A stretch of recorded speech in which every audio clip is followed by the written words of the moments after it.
What's up, guys? Welcome to another video. Here is my Seiko Brightz Chronograph SDGZ019. Let's take a look.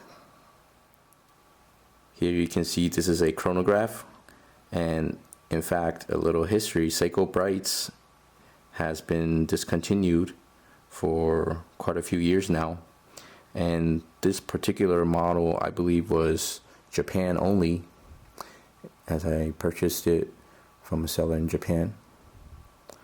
I've had this for about 2.5, maybe 3 years now, probably 3 years now.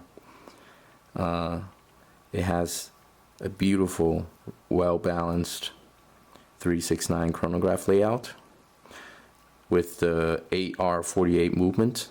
It's made of titanium, so it's pretty light. And Seiko kind of has an affinity for titanium. As you can, if you follow Seiko, a lot of their grand Seiko watches are also titanium. It has the Diashield coating, which supposedly makes it a little harder to scratch. I think it's quite true. I wear it quite often, and there aren't any major dents in it, but yeah, scratches quite a bit after all these years. One of the things that really attracted me to the watch is the beautiful Sunburst style, and under the right lighting you can really see it shine, and it has those really intense blue sub-dial chapter rings. The color just matches perfectly. And one of the defining features of a Seiko Brightz watch is the crown, where you can see that it has that black onyx filling at the tip of the crown. It might not be in all the Seiko Brightz watches, but quite a bit of them have it. In the back, it has that excellent rotor with the gold tone engravings, which really pops. This is probably one of the better rotors from Seiko outside of Grand Seiko.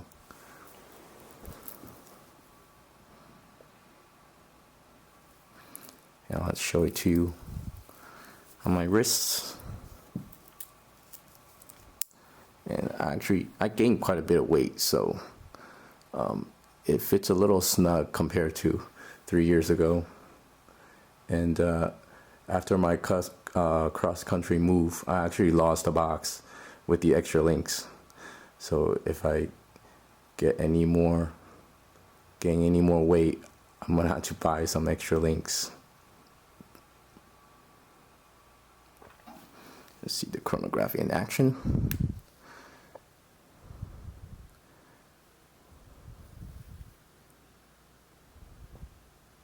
There you see the second hand moving, the center second hand. And you can see the full Seiko applied logo right beneath 12 o'clock. The index hands are perfectly polished to reflect as much light as possible. And the bracelet, I'm not a big fan of the polished center edges. I think if it was just full brushed, it would probably be a little better. But the quality of the watch is top notch. And after all these years, it's still nice and tight. There's no play at all. Yeah, I think this watch is getting a little harder to find. You could probably find them in the secondary market from someone in Japan. And Seiko have some pretty funky watches And this is probably one of the few that I believe really hits the mark. It also comes in a white dial and a blue dial, and quite a few limited edition pieces that follow this overall design. So if you're not familiar with it, I think you should definitely look into it. If you're looking for an in-house chronograph, there's no better choice than Seiko, because if you think about it, if you go with a Swiss in-house chronograph, maybe Rolex Daytona comes to mind, the Zenith El Primero, and I think the Breitling came out with the in-house chronograph the last couple of years, together with Tudor. But those are well above 5,000, 10,000. So Seiko, as always, the greatest value for what you get, and you're not really missing anything, believe me. And I have just a quick reference. I have a set about 7-inch wrist, so deluxe hug down, beautiful finishing. So yeah, I mean, look it up and see what you think. Give it a like if you enjoyed the video, and maybe subscribe, and I'll see you with more content as I get more watches. Thanks a lot for watching. See you next time.